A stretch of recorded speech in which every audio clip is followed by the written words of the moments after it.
اور ایک اہم بات جو آج سب جگہ گردش کر رہی ہوتی ہے، سرکولر ہوتی ہے، وہ یہ ہے کہ ہر بندہ اپنے اپنی غلطیوں کی معافی دوسرے سے مانگ رہا ہوتا ہے.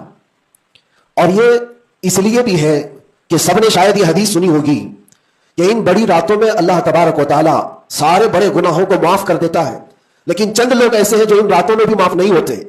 ان میں سے ایک بندہ وہ ہے جو لوگوں کے تعلق کو ختم کرتا ہے، قطع تعلق کرنے والا.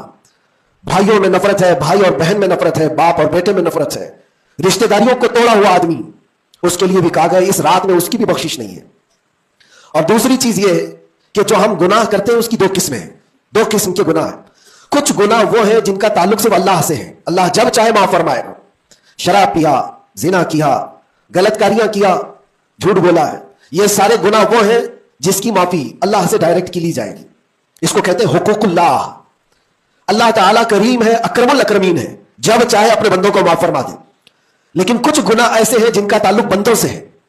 کسی کا مال ہڑپ لیا ہے، کسی کا حصہ دبا لیا ہے، کسی کو گالی دیا ہے، کسی کو مارا ہے، یہ سارے وہ گناہ ہیں جن کا تعلق بندوں سے ہے. ان کو حقوق العباد کہا جاتا ہے. اور یہ گناہ زیادہ ڈینجر ہے، حقوق اللہ سے زیادہ ڈینجر حقوق العباد ہے. کیونکہ حدیث پاک میں ہے اللہ سے متعلق جو گناہ ہے وہ رب تعالیٰ جب چاہے معاف فرمائے گا، لیکن جو بندوں سے ریلیٹڈ ہے اللہ فرماتا ہے جب تک بندہ بندے کو معاف نہیں کرتا اللہ نہیں معاف فرمائے گا، اللہ معاف نہیں فرمائے گا. حضور پاک صلی اللہ تعالیٰ علیہ وسلم نے صحابہ سے پوچھا سب سے غریب آدمی کون ہے تم جانتے ہو؟ سب سے مفلس آدمی کون ہے؟ حضور صلی اللہ علیہ وسلم نے صحابہ سے پوچھا تو صحابہ نے کہا اللہ کے نبی زیادہ جانتے ہیں. آقا کونین صلی اللہ علیہ وسلم فرماتے ہیں سب سے زیادہ غریب قیامت کے دن وہ نہیں جس کے پاس پیسہ نہیں، مال نہیں، نیکیاں نہیں، وہ نہیں، بلکہ میرے آقا فرماتے ہیں قیامت کے دن ایک بندہ ایسا ہوگا جس کی نمازیں بھی بہت تھی، صدقات و خیرات بھی بہت تھے، حج بھی کیا تھا، زکات بھی دیا تھا، عمرے بھی تھے، نفل عبادتیں بھی تھی، اس کی بہت نیکیاں لے کر کے آیا تھا.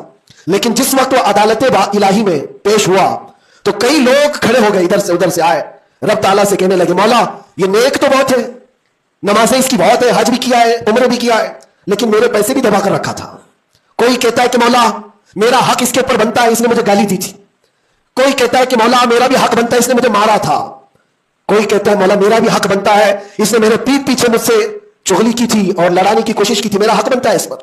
تو یہ سارے حق طلب کرنے والے بندے کھڑے ہو جائیں گے اس کے خلاف جو نیکوکار تھا. اللہ تعالیٰ فرماتا ہے تم لوگوں کو اس سے کیا چاہیے؟ سارے بندے کہتے ہیں مولا ہم تو گنہگار ہیں، نیکیوں کی کمی ہے، اس کے پاس نیکیاں زیادہ، اس کی نیکیاں ہمیں بلا دے.